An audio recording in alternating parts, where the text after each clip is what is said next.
Salam sejahtera, saudara dan saudariku. Undangan tentu bukan merupakan suatu hal yang asing bagi kita. Kita sering memberi undangan atau malah menerimanya. Undangan selalu menjadi tanda bahwa akan ada sebuah acara yang hendak dilaksanakan, dan orang yang akan melaksanakan acara itu sangat mengharapkan kehadiran kita. Dia ingin agar kita mengambil bagian dalam acara tersebut, sehingga kita dipilih sebagai salah seorang yang penting untuk diundangnya. Memang pada dasarnya, sifat dari sebuah undangan itu tidak memaksa. Orang yang diundang bebas menentukan pilihan sesuai dengan pertimbangannya masing-masing. Apakah ia bisa hadir atau tidak hadir? Ketidakhadiran selalu bisa dimaklumi apabila banyak pekerjaan lain yang barangkali lebih penting untuk diperhatikan dan lebih mendesak untuk dilakukan.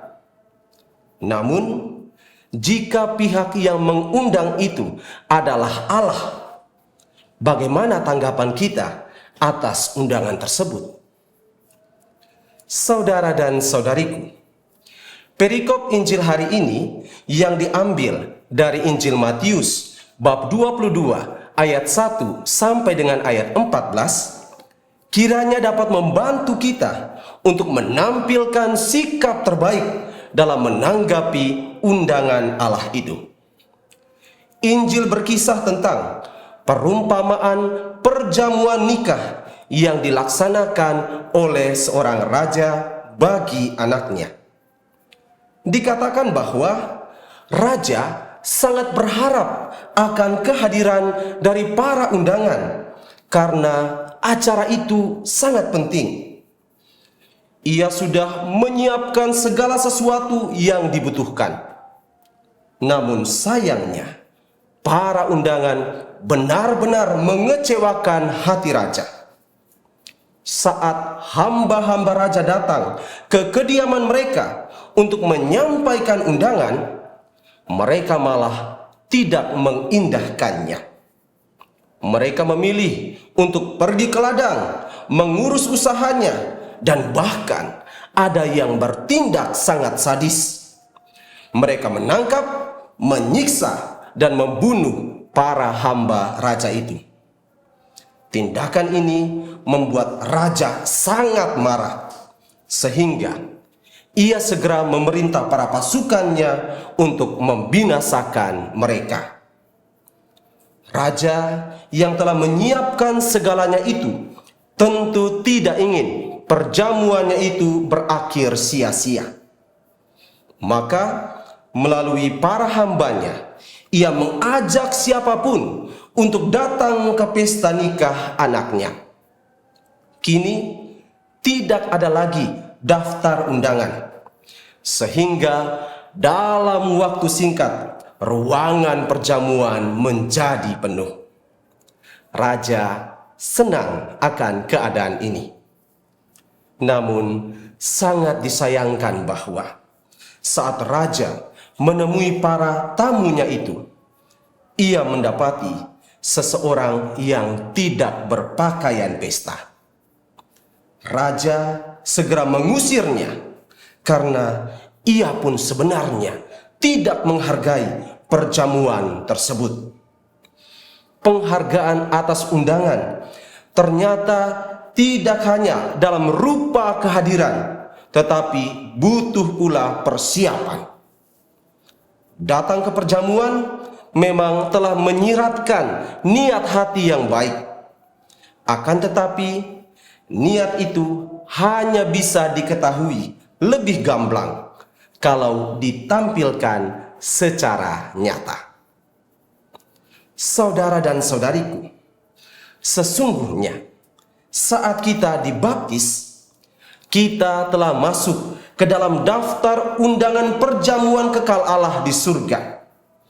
Allah telah mempersiapkan segala yang terbaik bagi kita, dan sungguh besar harapannya agar kita dapat memenuhi undangannya. Melalui para nabi, Allah terus mengingatkan tentang hal ini, hingga Ia pun bersedia mengutus Yesus putra tunggalnya bagi kita. Allah memberi ruang kebebasan bagi kita untuk memilih. Dan bila kita sadar bahwa kita adalah pengikut Yesus, maka sebenarnya tidak ada alasan yang cukup kuat untuk menolak undangan Allah. Namun sayangnya, kadang kita ini lebih fokus untuk mengurusi segala hal duniawi dibanding datang ke hadapan Allah.